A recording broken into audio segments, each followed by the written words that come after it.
"You're a relic, Morrison, a glorified frogman. Stay in your lane." That was Colonel Harris in Saudi Arabia, 1991, his voice sharp, his uniform pressed, his confidence unshakable. To him, the war was a matter of charts, timetables, and carefully worded reports. Frank Morrison was 51, hair silver at the edges, eyes steady from 30 years of Navy SEAL dives. He stood at the edge of a sand-choked airfield in khakis that looked too plain for the desert war around him. To the colonel, he was a nuisance, a liability, an old diver past his prime. To the men who would soon be buried alive, he would become their only hope. That night, Iraqi saboteurs collapsed a critical fuel tunnel, feeding the Allied advance. The shaft flooded instantly. Engineers were trapped in darkness, their oxygen running thin. Manuals said the structure was unstable, that no one could reach them in time. Officers debated, voices rising, careers at stake. Frank Morrison listened in silence. He had heard this language before. Impossible, too dangerous, wait for reinforcements. He adjusted the strap of his rebreather and walked toward the floodlights. Frank Morrison didn't wait. What happened next would be remembered not as protocol, but as survival, the kind of moment where a single diver's choice changed the course of a night. March 15th, 1991. The Gulf War was officially over, but forward operating base Crimson buzzed with the chaos of post-conflict operations. Master Chief Frank Morrison stood in the sweltering command tent, sweat beading on his weathered 49-year-old face as he studied reconnaissance photos spread across a metal table. The Al-Rashid water treatment facility took a direct hit from coalition bombing 3 days ago, reported Captain Jennifer Hayes, the base intelligence officer. 6 civilian engineers were doing emergency repairs when the main pumping station collapsed. They're trapped in the flooded lower levels. Frank nodded, his experienced eye analyzing the structural damage in the photos. 24 years of Navy SEAL operations had taught him to read disaster scenarios like others read books. Water depth, 40 feet, contaminated with sewage and chemical runoff. Zero visibility. The concrete debris has created a maze of passages, some blocked, others leading to air pockets where the engineers might be alive. Might be. Lieutenant Colonel Bradley Whitfield interrupted, entering the tent with the swagger of someone who'd spent more time in Washington briefing rooms than actual combat zones. At 38, Whitfield was career Army, a political climber who saw the post-war period as an opportunity for headlines and promotions. "Sir, we have no confirmed contact with the trapped engineers," Captain Hayes explained, but thermal imaging suggests possible life signs in 3 separate air pockets within the collapsed structure. Whitfield studied Frank with undisguised skepticism. "And you want to send this Master Chief into what amounts to an underwater death trap?" Frank remained at attention, but his jaw tightened slightly. "Sir, I've conducted similar rescues in Vietnam, river systems, and training scenarios at—" "Vietnam was 20 years ago, Morrison." Whitfield cut him off. "This isn't some jungle creek. We're talking about a collapsed industrial facility with contaminated water, structural instability, and zero margin for error." He turned to Captain Hayes. "What's the Army Corps of Engineers assessment?" "They estimate a 72-hour operation minimum to safely excavate and drain the facility, sir." "Those engineers don't have 72 hours, Frank said quietly. "In contaminated water with limited air supplies, we're looking at maybe 18 to 20 hours before—" "Before what, Master Chief?" Whitfield's tone carried the condescension of rank, challenging experience. "Before you turn this rescue into a body recovery, I won't have Navy personnel creating an international incident in my area of operations." The tent fell silent, except for the distant hum of generators. Frank had faced this situation before. Officers who confused authority with expertise, who saw calculated risks as reckless endangerment, but never when civilian lives hung in the balance. "Colonel," Frank said carefully, "I've reviewed the structural plans. The flooding created 3 main air pockets where the engineers could survive. With proper underwater navigation and the right equipment, I can reach each pocket, assess the situation, and coordinate extraction." "You mean attempt to reach them," Whitfield corrected. "And when you get lost or trapped in that underwater maze, I'll have 7 casualties instead of 6. He pointed at the photos. "Look at this debris field. It's a concrete graveyard down there." Captain Hayes cleared her throat. "Sir, Master Chief Morrison's record shows successful underwater rescues in conditions that—" I don't care about his record, Captain. I care about mission parameters and acceptable risk assessment. Whitfield's voice rose slightly. We're not in the business of trading American lives for foreign civilians who chose to work in a combat zone. Frank's hands remained clasped behind his back, but his knuckles whitened. With respect, sir, those engineers were restoring clean water to 3 villages. Civilians who had nothing to do with this war but are caught in the middle. That's not our concern, Master Chief. Our concern is force protection and successful mission completion. Whitfield walked to the tent entrance and gestured toward the distant facility. You see a rescue opportunity. I see a publicity disaster waiting to happen. And I see 6 people who are going to die if we don't act, Frank replied, his voice carrying the weight of 2 decades watching good people die while others calculated political costs. Whitfield spun around, his face flushing. You're out of line, Morrison. I'm the operational commander here, and I'm telling you that facility is off limits until the Corps of Engineers can conduct a proper assessment. Sir, by then those air pockets will be dismissed, Master Chief. That's an order.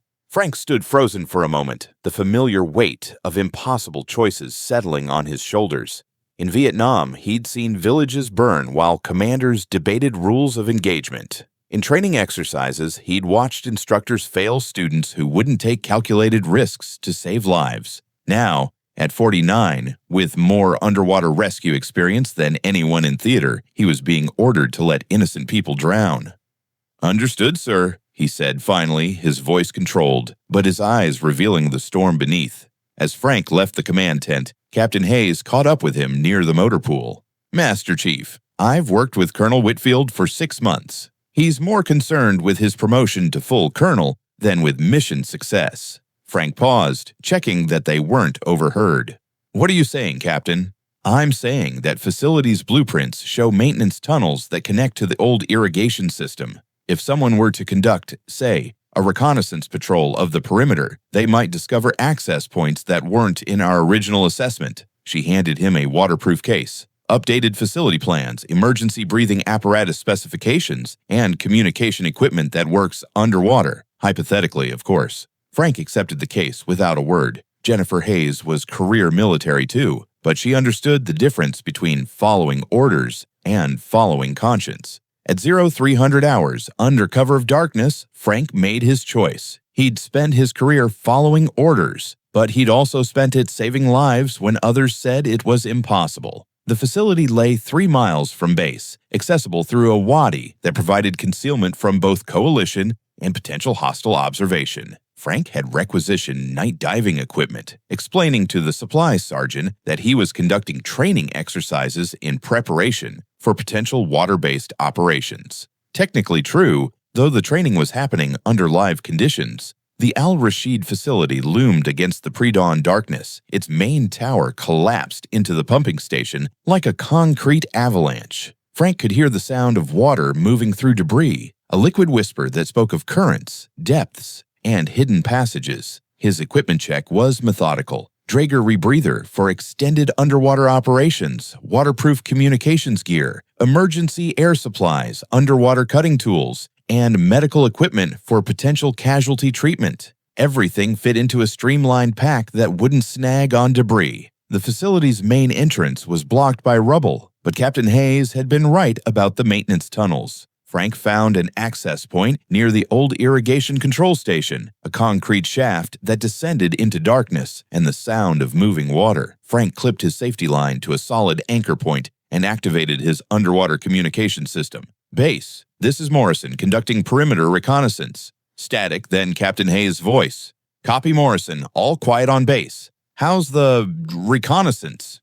Detailed assessment beginning now. Frank descended into the shaft, his headlamp cutting through murky water that tasted of diesel fuel, concrete dust, and industrial chemicals. At 30 feet, the shaft opened into the flooded lower level of the treatment facility, a surreal underwater landscape of twisted pipes, fallen concrete slabs, and floating debris. His first challenge was navigation. The explosion and collapse had transformed the facility's lower level into a 3-dimensional maze. Frank pulled out the waterproof facility plans and oriented himself using intact structural elements as reference points.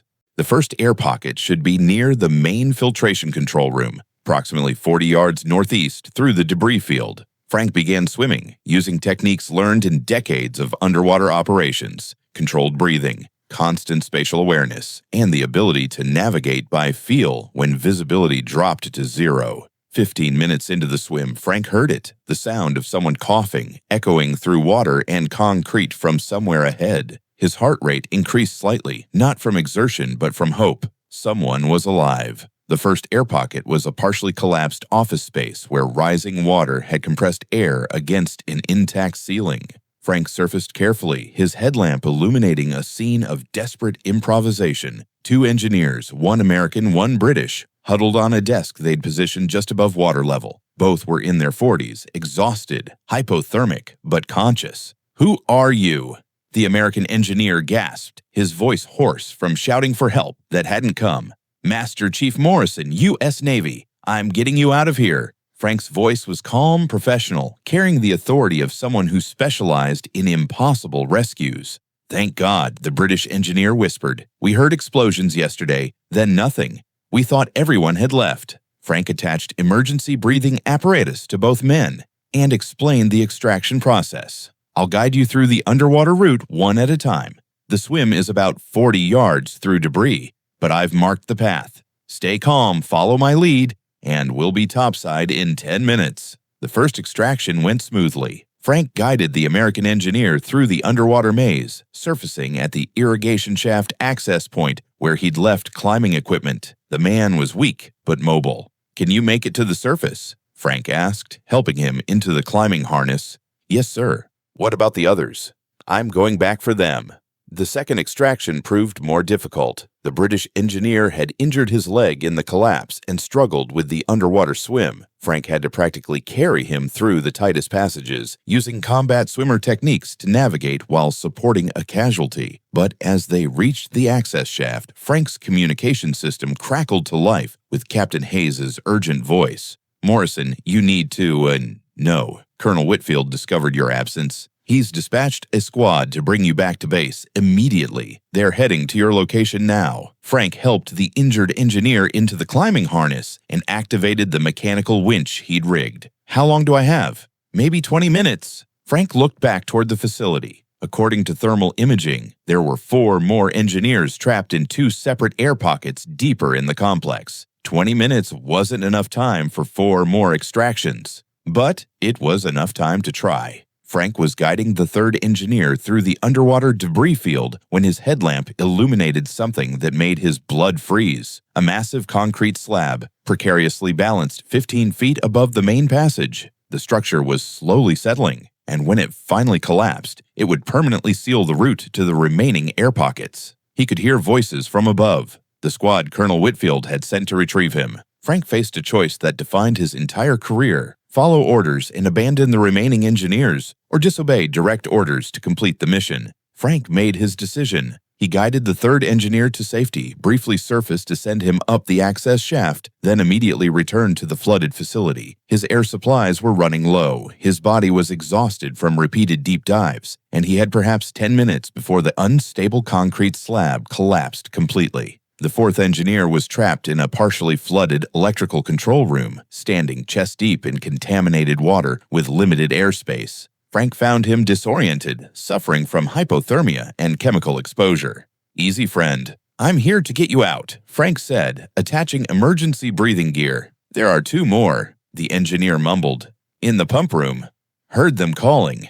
Frank's heart sank. 5 engineers, not 4, and time was running out. The extraction of the 4th engineer took precious minutes. The man was barely conscious and needed constant support during the underwater swim. Frank's own air supplies were now critical, but he got the engineer to the access shaft, just as he heard Colonel Whitfield's voice echoing from above. "Morrison, I know you're down there. You have 30 seconds to surface before I declare you AWOL." Frank ignored the command and returned to the facility one final time. The concrete slab was visibly settling, chunks of debris falling into the water around him. His rebreather's low air alarm was beeping constantly. Frank ignored the command and returned to the facility one final time. The concrete slab was visibly settling, chunks of debris falling into the water around him. His rebreather's low air alarm was beeping constantly. He found the final two engineers, a husband and wife team from Germany, trapped in the deepest air pocket, surrounded by rising water and toxic fumes. Both were unconscious from chemical exposure. Frank had no choice but to attempt a double extraction, supporting two unconscious casualties during an underwater swim through a collapsing structure with minimal air supplies. Every manual said it was impossible. Every regulation said it was suicidal. But Frank had spent 24 years learning that impossible was just another word for untested. He rigged improvised flotation for both casualties, activated their emergency breathing apparatus, and began the swim. His own air ran out halfway through the passage. Frank continued on held breath, navigating by feel through zero visibility water, his lungs burning as he guided two unconscious engineers through passages barely wide enough for one person. 20 feet from the access shaft, Frank's world began going gray from oxygen deprivation. But muscle memory and sheer determination carried him forward, and suddenly he was surfacing in the irrigation shaft, gasping for air as emergency personnel above hauled the two German engineers to safety. Frank was the last one out of the water, emerging to find Colonel Whitfield waiting with a full squad, his face red with fury. "Master Chief Morrison, you are under arrest for disobeying direct orders, unauthorized use of military equipment, and reckless endangerment." Frank stood at attention, water dripping from his gear, his breathing still labored from the final extraction. 6 engineers recovered, sir. All casualties stable. You directly violated my orders. You could have been killed, creating an international incident and compromising this entire operation. Yes, sir. Frank's voice was quiet, controlled. He knew the consequences of his choice. Captain Hayes stepped forward.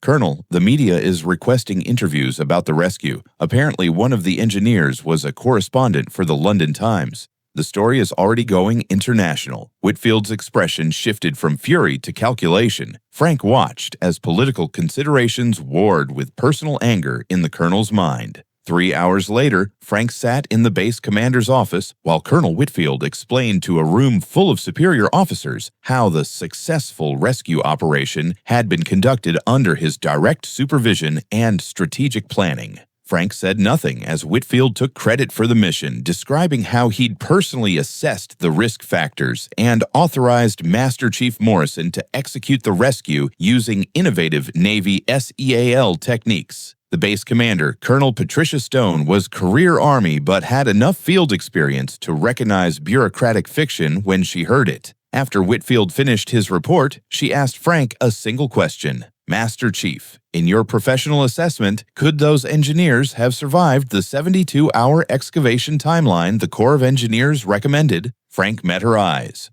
"No, ma'am. Air pocket analysis indicated maybe 18 to 20 hours maximum survival time. By the time excavation was complete, we would have been recovering bodies." Colonel Stone nodded slowly. "And the structural collapse that occurred 30 minutes after the final extraction. The facility is now completely inaccessible, ma'am. The main passage is blocked by approximately 40 tons of concrete debris." The room was silent. Everyone understood what Frank wasn't saying. Those engineers would have died if he'd followed orders. Colonel Stone dismissed everyone except Frank. When the door closed, she walked to her coffee pot and poured 2 cups. "Off the record, Master Chief, that was either the stupidest thing I've ever seen or the bravest. I'm not sure which." Frank accepted the coffee. "Sometimes there's no difference, ma'am. Colonel Whitfield wants you court-martialed for insubordination." "Yes, ma'am. The engineers you saved want to nominate you for the Medal of Honor." Frank was quiet for a long moment. "I was just doing my job, ma'am." "Your job was to follow orders. My job was to save lives when others couldn't or wouldn't." Colonel Stone smiled slightly. "That's what I thought you'd say." She handed him a folder. "Transfer orders. You're being reassigned to Special Operations Command, effective immediately. Your new commanding officer specifically requested you for a classified assignment involving underwater rescue training." Frank opened the folder and saw that his new CO was Captain Jennifer Hayes, recently promoted and transferred to SOCOM. "She's career Navy, not Army," Colonel Stone explained. "She understands that sometimes the best soldiers are the ones who know when to break the rules." 6 months later, Frank received a package from Germany. Inside were photos of the two German engineers he'd pulled unconscious from the pump room, now recovered, back home with their families. The letter was simple.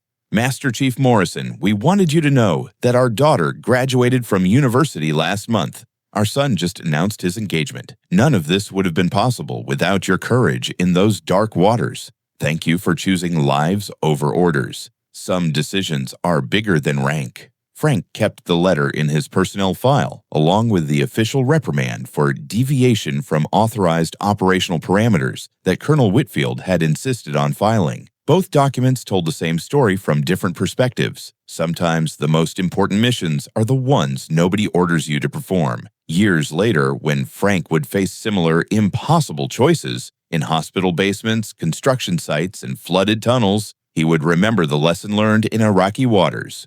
True leadership isn't about following orders. It's about doing what's right when orders conflict with conscience. But the immediate aftermath of the Gulf War rescue taught Frank an even deeper truth about military service and personal integrity. 2 weeks after the rescue, Frank found himself in a classified debriefing room at Camp Arifjan, Kuwait. Across from him sat Admiral Richard Bull Morrison, no relation despite the shared surname, a man whose reputation for straight talk was legendary throughout Naval Special Warfare Command. Master Chief, I've read Colonel Whitfield's report, Colonel Stone's assessment, and Captain Hayes' detailed operational analysis. Admiral Morrison began, his weathered face unreadable. I've also reviewed the classified footage from coalition surveillance drones that captured your entire unauthorized operation. Frank remained at attention, unsure where this conversation was heading. Do you know why you're really here, Morrison?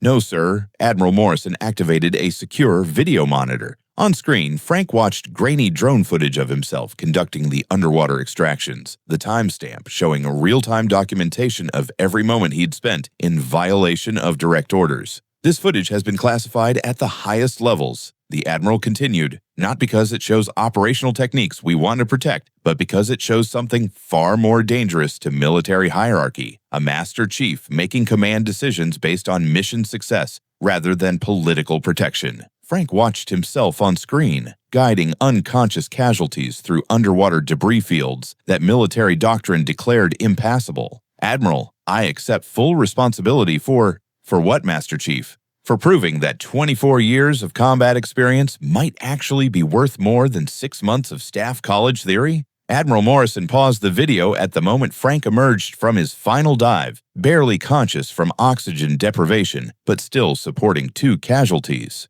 Colonel Whitfield wants you court-martialed. The German government wants to give you their highest civilian honor. The British Ministry of Defense is requesting your underwater rescue protocols for their SAS training program. The Admiral walked to a secure filing cabinet and retrieved a thick folder. But what really matters, Master Chief, is what the engineers you saved have been telling international media about American military values. He opened the folder, revealing newspaper clippings from around the world, headlines in German, English, and Arabic, all telling variations of the same story. American soldier defies orders to save innocent lives. Hans Müller, the German engineer who was unconscious when you pulled him out, turns out to be one of Europe's leading water treatment specialists. He spent the last 2 weeks explaining to anyone who'll listen how one American Master Chief risked everything to save people his own command structure had written off as acceptable losses. Frank studied the headlines, understanding beginning to dawn. Elizabeth Thornton, the British engineer from the first air pocket, is a correspondent for the London Times when she's not consulting on water infrastructure projects. Her first-hand account of your rescue operation has been syndicated in 43 countries. Admiral Morrison sat back in his chair. So here's what's going to happen, Master Chief. Officially, you'll receive a formal reprimand for operational deviation, which will be filed in your permanent record. Unofficially, you're being transferred to a new position that will put your particular brand of operational deviation to better use. He slid a new set of orders across the table. Naval Special Warfare Development Group. Your job will be training the next generation of Navy SEALs in underwater rescue operations that everyone else considers impossible. You'll have unlimited operational authority, classified funding, and direct reporting to this office. Frank read the orders, his expression carefully neutral. Sir, with respect, This sounds like a promotion disguised as a punishment.